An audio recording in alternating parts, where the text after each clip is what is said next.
खदान पर giant ants ने हमला कर दिया है और तो और लॉयड और जेवियर उसके अंदर हैं। हमें जल्द से जल्द वहां पहुंचना होगा। उसके बाद हम जेवियर को देखते हैं और हम देखते हैं कि वो अपने टेक्निक को यूज करके चींटियों को काटते हुए जाता है। जेवियर लॉयड से पूछता है कि उन्हें अब कितने अंदर जाना पड़ेगा, पर लॉयड कहता है कि मैं अभी बहुत ज्यादा बिजी हूँ, मेरे साथ बात मत करो। और उसके बाद हम देखते हैं कि जेवियर फिर से चींटियों को काटने लगता है और जेवियर धीरे धीरे थकने लगता है। फिर हम देखते हैं कि लॉयड वहां पर खदान के अंदर मीथेन गैस लेयर ढूंढने लगता है और अपने स्किल के मदद से वो उसे ढूंढ भी लेता है। मीथेन गैस लेयर को ढूंढने के बाद वो वहां पर खुदाई करना स्टार्ट कर देता है और जेवियर अपने तलवार के जरिए लॉयड को प्रोटेक्ट करने लगता है। लॉयड बहुत तेजी से वहां पर खुदाई कर रहा होता है, पर हम देखते हैं कि एक जाइंट एंट लॉयड पर हमला कर देती है। पर हम देखते हैं कि जेवियर अपने एक ही बार से लॉयड को बचा लेता है और कई सारे एंट्स को भी मार गिराता है।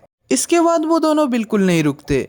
लॉयड खोदता हुआ जाता है और जेवियर काटता हुआ जाता है, पर वहां पर अचानक से बहुत जोरों से पैरों की आवाज सुनाई देती है और हम देखते हैं कि एक बहुत बड़ा जाइंट एंट उनके सामने आ जाता है और हमें पता चलता है कि ये एक क्वीन एंट है। लॉयड जेवियर से कहता है, क्या तुम इसे कुछ समय के लिए संभाल सकते हो? पर जेवियर कहता है कि वो ये काम नहीं कर सकता। लॉयड पूछता है कि तुम बिना ट्राई किए ये कैसे कह सकते हो? पर जेवियर कहता है कि कुछ चीजें ट्राई किए बगैर ही पता चल जाता है। पर जेवियर फिर भी तय करता है कि वो इस चींटी से फाइट करेगा। फिर वो एंट अचानक से जेवियर पर हमला कर देती है, पर जेवियर भी अपने असराहन कोर टेक्निक को यूज कर उस एंट पर हमला करने लगता है। जेवियर अपने टेक्निक की मदद से उस एंट पर लगातार हमले करने लगता है और इस तरफ लॉयड भी बहुत तेजी से खुदाई कर रहा होता है और खुदाई करते करते लॉयड को मीथेन गैस लेयर मिल जाती है। लॉयड वहां पर अपने मिसाइल को फिर से पकड़ लेता है और जेवियर को भागने के लिए कहता है और हम देखते हैं कि लॉयड और जेवियर गुफा के बाहर की ओर भाग रहे होते हैं। तभी लॉयड अपने मसाल को चींटियों की तरफ फेंक देता है, जिससे मसाल की आग मीथेन गैस के कांटेक्ट में आ जाती है और मीथेन गैस के कांटेक्ट में आग आने पर क्या होता है ये हम सबको पता है। वहां पर एक जोर का धमाका होता है और उसी के कारण सारे चींटी मर जाते हैं।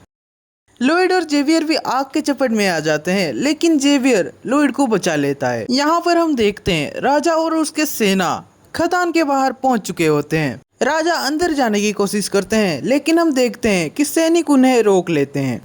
फिर हमें अंदर का सीन दिखाया जाता है और हम देखते हैं कि लॉयड ही सिर्फ होश में होता है और बाकी सब बेहोश होते हैं।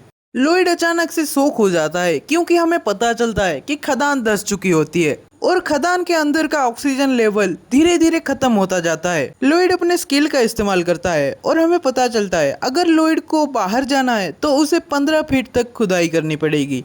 लॉयड खुदाई करना स्टार्ट करता है और वो कहता है कि वो जेवियर और वांगुल को बचा कर ही रहेगा। फिर हम देखते हैं कि जेवियर की आंख खुल जाती है और वो देखता है कि लॉयड उनको बचाने के लिए खुदाई कर रहा होता है। लॉयड कहता है कि इन सभी के लिए वो खुद ही जिम्मेदार है और हम देखते हैं कि जेवियर फिर से बेहोश हो जाता है। यहाँ पर लॉयड भी ऑक्सीजन की कमी के कारण बहुत जल्दी थकने लगता है और वो खुद से कहता है कि अब मुझे अपनी स्किल को लेवल अप करना होगा। और इसी के साथ ये चैप्टर यहीं पर खत्म हो जाता है। आपको ये चैप्टर कैसा लगा मुझे कमेंट्स में जरूर बताइएगा। और हाँ, अगर आपको नेक्स्ट चैप्टर चाहिए तो वो मैं कल ही ला दूंगा, इसलिए सब्सक्राइब